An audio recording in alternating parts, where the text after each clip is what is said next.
We're now joined by our good friend, Bill Sproule, who is in fact the Executive Secretary Treasurer, Eastern Atlantic States Regional Council of Carpenters. Good to see you, Bill. Great to see you, Steve. Thanks for having me on the show again. You got it. Remind folks what the Eastern Atlantic States Regional Council of Carpenters is. What's the geographic area we're talking about? So we're 6 states, New Jersey, Pennsylvania, West Virginia, Delaware, Maryland, and the District of Columbia. And the And mission of the organization is? well, we have 44,000 members that are members of the Carpenters here in my region. And our mission is broad-based. We represent those members. We work to find job opportunities for them in the industry. We also oversee the funds, including the training fund that trains the apprentices, as well as it allows journeymen to go back to our training centers for what we call journeyman upgrade classes or recertifications or updating certifications. So there's a lot to it, but it's we're basically the machine behind a large workforce. Let me also say this, that the Carpenters have been a long time underwriters of our programming. I just want to fully disclose that. So let me ask you this. You've talked a lot about mentoring young women in the field of construction. A high priority. What is the initiative and what has been the impact of it? Well, one of the biggest supporters of young women coming into the industry would be the CARP program, which is a pre-apprenticeship program, a carpenter apprenticeship readiness program. And that's a comprehensive 10-week, but not 10 weeks as a whole. It's actually 10 Saturdays. And where we run the CARP programs, and it's for individuals, young folks, whether they're minority, female, Caucasian, but typically it's folks also from underprivileged zip codes within the very urban areas coming in through this program. And it's 10 Saturdays. It gives the individuals the ability to learn about tools, learn about safety, learn some basics, as well as getting up on time and being at the training center, reporting for duty 15, 20 minutes early instead of, 5 minutes late and things of that nature. So it gives them the basic skills, and that's what the contractors want. It's all about productivity, and the contractors are in this business to try to make a profit, and every hour counts, every move counts. And if we teach the individuals the right way to do the work, the safe way to do the work, it makes our contractors all the more competitive as well. Well, the other piece of this, we're obviously partnerships.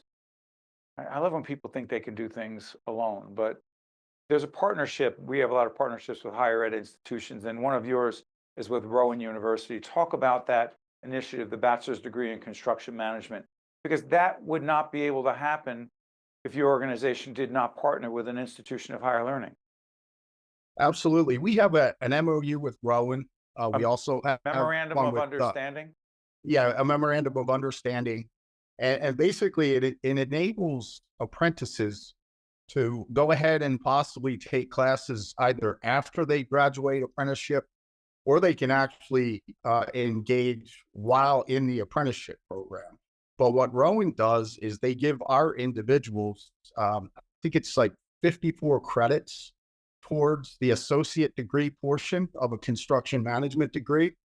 And then obviously there's a lot of stuff that we do not teach in our training centers that has to be taught at a university or a college.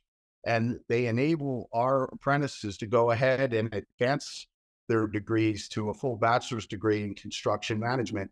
And the course fees are pretty reasonable, Steve. It's like a little over $400 a course. And so you can do it at your own pace, full-time, part-time.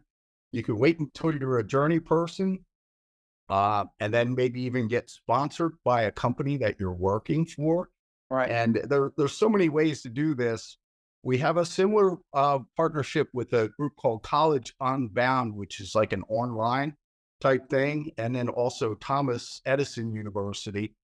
And In there's Trenton. also partnerships with, yes, sir, with other higher ed facilities around the 6 states. So there's a handful of other ones.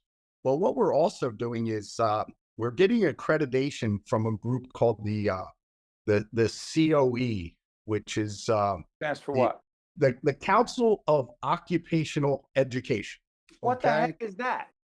Well, in order to get our apprenticeship certified by this group, and this is a national group that's actually affiliated with the Department of Education, Okay. and they're in the process of evaluating all of our programs right now, where we will have credits for any higher ed institution within our footprint at the end of this process. We are now like a $75 million training fund, which is a phenomenal amount of money to have, and firepower to be able to train, to be able to invest some of that money and continue to have that fund grow. And it's been a great endeavor, and we look forward to more better things to come with that. Let's talk about, I'm just going to put it out there. You tell me. AI and your organization, meaning, and your industry. I know it's early on in the process. But what is your sense as to the impact of AI on the carpenters?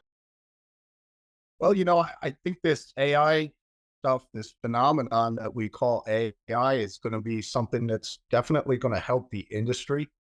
We've seen it here at the regional council where I'll give you a perfect example. I'm old school. If I have to draft a letter or get some kind of a communication out, I'll bring my administrative assistant in, I'll pull it out of my head, and she types it up, and, a few people go ahead and edit something, and then we have a finished product.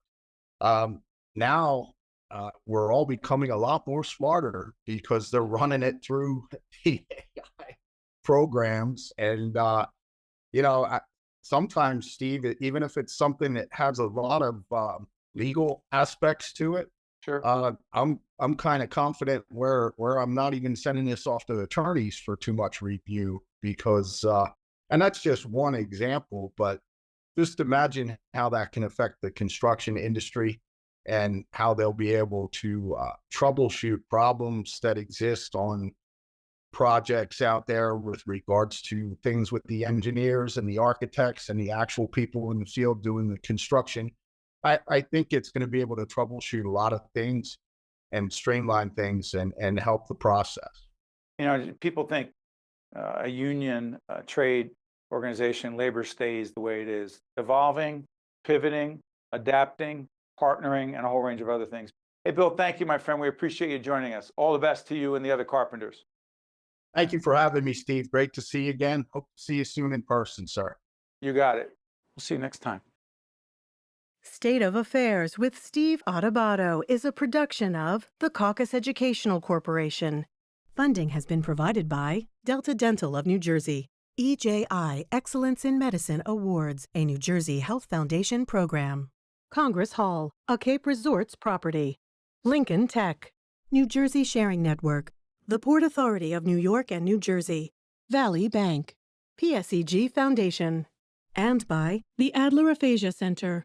Promotional support provided by ROINJ and by the New Jersey Business and Industry Association.